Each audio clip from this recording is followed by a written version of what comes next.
In the famous Soviet-era film White Sun of the Desert, there's a quote by the character Fyodor Sukhov that goes, "Vostok дело тонкое." The East is a delicate matter. The quote, "The East is a delicate matter," is a very famous saying well known throughout many former USSR nations. Because when the USSR took over much of what is now Central Asia, they knew this was no joke. The people in these areas were vastly different from their Eastern Slavic culture. They had an entire history rooted in vicious millennia of empires and kingdoms and khanates and brutal customs that would even make Stalin blush. And the aftermath of what they ended up doing still shows up on the map today. And a lot of people have opinions on it. This is the story of how Tajikistan became the country with the worst geography on Earth, allegedly.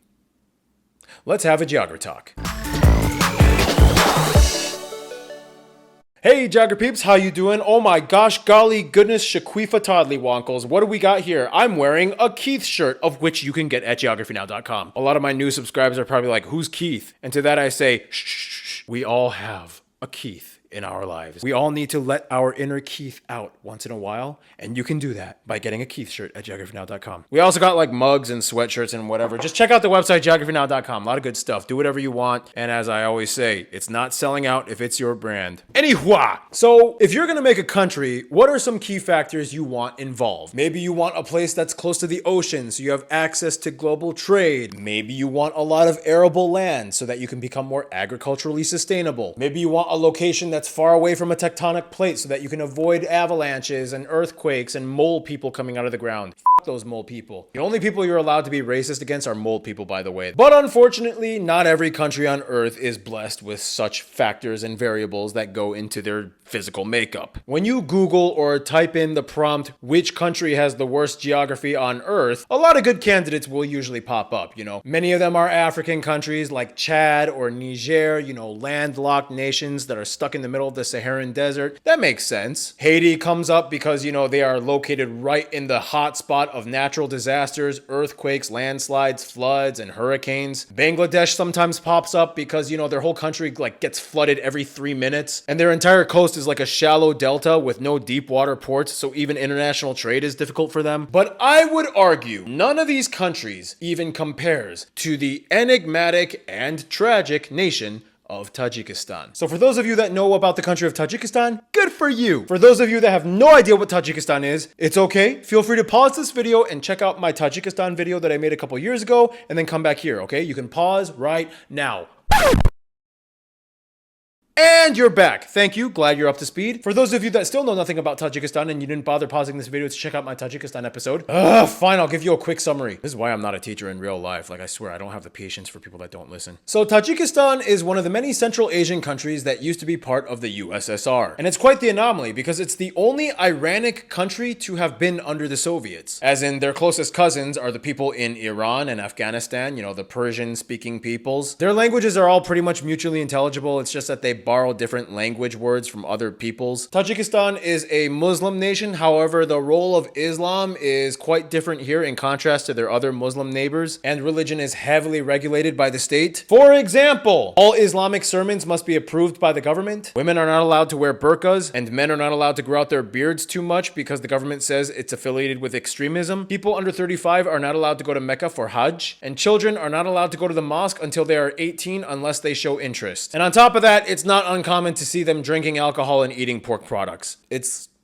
how they do. But besides bumping into the occasional older generation of people that have gold teeths and unibrows, what is the backstory of the Tajik people? Who are they? By the way, I wasn't trying to be snarky. Literally gold teeth are sometimes considered a status symbol here, and sometimes unibrows are actually considered attractive here. Anywho, who are the Tajiks? Well, this is where the story gets a little interesting because throughout most of Tajik history, most Tajik people didn't even live in the areas of what is now Tajikistan. Most Tajik people will say that their roots come from the Samanid dynasty, and Ismail Samani is considered like the father of the Tajik people. Now, here's the thing. The Samanid dynasty took over a lot of areas in what is now Central Asia. However, However, the epicenter was considered to be around the areas of Bukhara and Samarkand, and Bukhara actually was the capital. Ismail Samani, the father of the Tajiks, is actually buried in Bukhara. I actually saw it myself, and oddly enough, his tomb is like right next to an amusement park with really weird bootleg-looking Mickey and Minnie Mouse statues. But here's the thing, although Bukhara and Samarkand are considered like the most sheer important iconic cities to all of Tajik history and culture, and even though Tajik people make up the majority of the populations in these cities, they are actually located in what is now Uzbekistan, and the Tajik people living here are Uzbek citizens, many of whom don't even speak the Uzbek language, and they intercommunicate with their Uzbek counterparts with the Russian language. So when the Russians came in, they didn't realize how demographically mixed up and choppy this place would be between the Perso-Turkic peoples like the Uzbeks, the Kyrgyz, the Tajiks. It was all just like there's a village here of Tajiks, there's a village here of Uzbeks, there's Kyrgyz here. Like everybody was just sloshing around and mixing up. And so they were like, look, okay, we don't have time to survey every single village and figure who speaks what. So this is what we're gonna do. Uzbeks, you're the largest group, okay? You outnumber all the other people. And look, you're all kind of similar, like you're all Muslim and you all kind of piggyback off of each other's cultures and food and whatever. You all get each other. So we're gonna give Uzbekistan like the most land and have them manage most of the important things because they're the biggest group. This meant that when Uzbekistan became a republic within the USSR, they suddenly became in charge of managing a bunch of new people that they had trouble communicating with, such as the Karakalpaks in the Western Aral Sea area. I actually went there and I remember my buddy Jahon, my Uzbek friend, he had to like translate for us when we got into the taxi, but he said he could only understand like half of what the Karakalpak guy was saying. Karakalpak is more like the Kazakh language, not Uzbek. They're very difficult to understand. Like they're under the same family of Turkic languages, but they still can't mutually understand each other. It's like if a Portuguese person tried to talk to a Romanian. Whereas when I went to Bukhara with Jahon, he couldn't understand anything because everybody was speaking Tajik. So he had to use Russian to communicate with his fellow countrymen. It's crazy. Now, granted, the Tajiks and Uzbeks, yes, they are completely separate ethno-linguistic groups, but generally they do get along. And it's not uncommon for them to intermarry each other. Some people say that the Uzbeks are the most Persified Turks on earth. Like you can tell the Uzbeks, they got a lot of their culture from the Persians. Nonetheless, after the fall of the Soviet Union and all these countries got their independence, the two most iconic cities to the Tajik identity did not end up being geographically located in the new Tajikistan. And all of what was now geographically considered the new country of Tajikistan was consolidated to a much smaller area in pretty much 93% mountainous terrain. And their new capital was Dushanbe, which was like a small little trading village on the Silk Road that, I mean, like it was heard of, but it wasn't like the most notable place ever. It was just like a small little trading village. That became their new capital. You know, it's funny, when the Soviets were coming into Central Asia, the last emir of Bukhara fled to Dushanbe for refuge. And then like a few years later, the Russians took over Dushanbe and then they renamed it Stalingrad. It's like putting salt in the wound.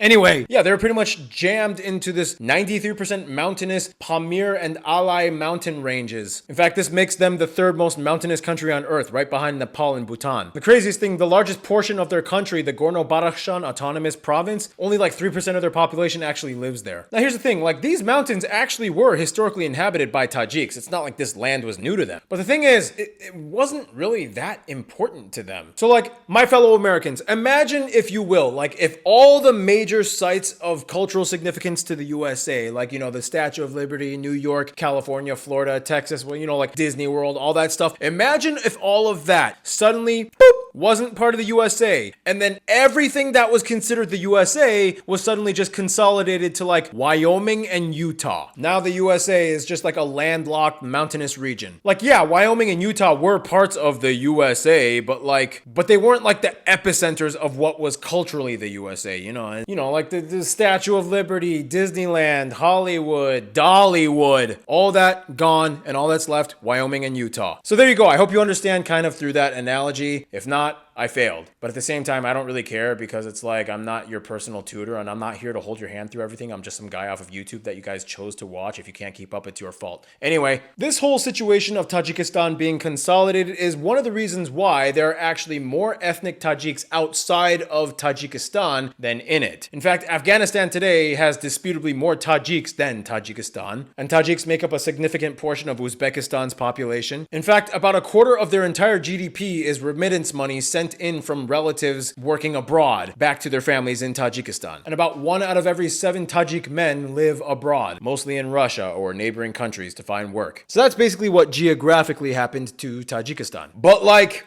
it gets even worse. Because you know, the mountains of Tajikistan are notoriously known for being quite brutal. First of all, they are incredibly seismically active. Many towns have been destroyed by earthquakes, mudslides, and avalanches. They have the world's tallest dam, Usoy. It's actually a natural dam, and it was formed by a landslide from an earthquake in the mountains. It completely blocked off a section of the lake. They accidentally got the world's tallest dam. On top of that, only 3% of their country is forested, and only 6% of it is arable. In contrast, the country of Niger, a landlocked country in the middle of the Saharan desert, has about 13% arable land. They have less arable land than a Saharan desert country. But here's the really messed up part. If you zoom in on the satellite imagery, you'll notice in Central Asia, there's this area called the Fergana Valley. It's this nice little patch of green nestled in between a hook-shaped mountain range. This is the most fertile land in the entire area because it is fed by multiple rivers that come down the mountains from the snowmelt, feeding into the valley, making it the perfect place for agriculture. This is a site of significance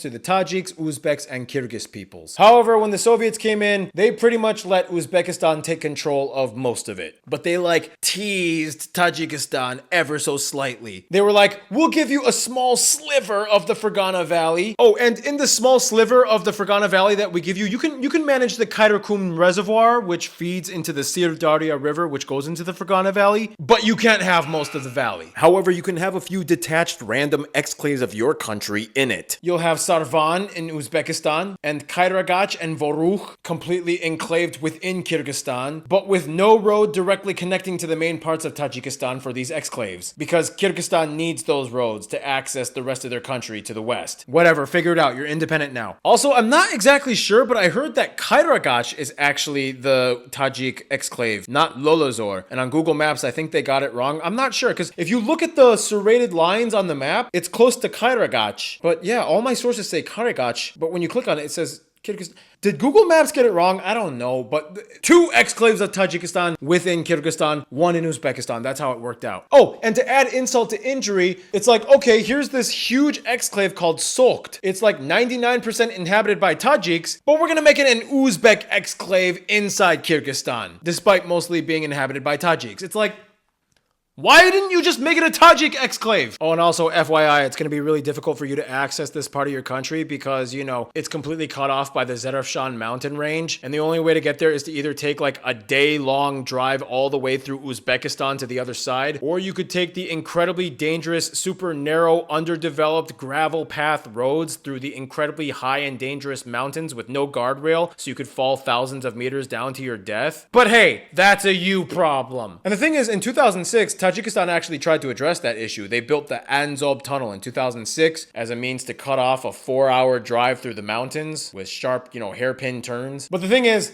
that tunnel then became the world's most dangerous tunnel, often nicknamed the Tunnel of Death, because the tunnel is super narrow, there are no light fixtures, so you have to use your headlights. The tunnel has poor ventilation, and it's also subject to floods and rock slides. So even when they try to fix a problem, it's still another problem. It's like when I look at Tajikistan, I'm like, man, you guys just never get a break. But I guess the biggest saving grace to this whole thing is the Tajik people, because they are very gracious and cooperative with pretty much all of their neighbors, and they're just kind of like very chill and cool with everything. They don't have any enemies, they don't instigate any conflicts. They're just like, hey, we just want to live our lives and figure things out. And look, we're all Persian-Turkic peoples that share the same general ideas and cultures. We all idolize the same celebrities, we all play the same music, we all understand the same things. It's like at the end of the day, they're cool with their neighbors. If they weren't, this would be a whole other story. Tajikistan, look, if I could just say anything, not that it really matters because I'm just some random American YouTuber that's never even been to Tajikistan, but I really would like to go there, especially Gorno-Badakhshan. Oh my gosh, that place looks crazy. Fedchenko Glacier. But anyway, if I could say anything, I'd say Tajikistan, look, I know you've been through a lot. Every Tajik person I've ever met has been amazing and warm and super kind to me. I wish you guys the best, and I hope you guys just just flourish in your future. Seriously, you guys deserve it. You guys deserve a break, okay? Oh my god, I just realized I have this Tajik hat that one of you guys gave me a long time ago. Actually, it's more like Afghan Tajik, but whatever. I don't know if you guys remember, I wore this in my Letter to Afghanistan video. Check it out if you haven't. Anyway, that's my video. Hope you learned something. Hope you had some fun. I don't know. Write in the comments. What would you guys like me to cover in a topical video next, okay? Let me know. Type it up, and I'll probably read some of them because, I don't know,